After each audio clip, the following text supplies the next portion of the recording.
পেহেলগাম আক্ৰমণৰ পাছত ভাৰতৰ প্ৰত্যুত্তৰে এতিয়া কেৱল দেশতে নহয় বিশ্বজুৰি চৰ্চা লাভ কৰিছে।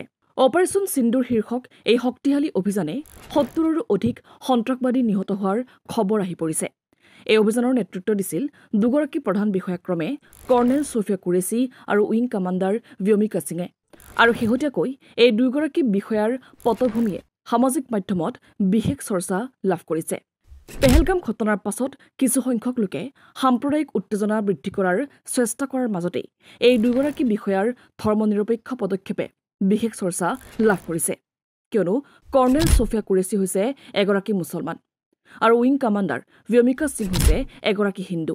আৰু এই দুগৰাকী বিষয়াৰ সাহসী পদক্ষেপে দেশৰ ধৰ্মনিৰপেক্ষ ঐক্যৰ প্ৰতীক হোৱা পৰিলক্ষিত হৈছে। উল্লেখ কৰিব লাগিব যে অপাৰেশ্যন সিন্দুৰত ভাৰতীয় সেনা, নৌসেনা আৰু বায়ুসেনাৰ সমন্বিত প্ৰচেষ্টাত পাকিস্তান আৰু পাকিস্তান অধিকৃত কাশ্মীৰৰ ৯টা সন্ত্ৰাসবাদী শিবিৰ সম্পূৰ্ণৰূপে ধ্বংস কৰা হৈছে। এই অভিযানত ৭০ৰো অধিক সন্ত্ৰাসবাদী নিহত হোৱাৰ খবৰ আহি পৰিছে।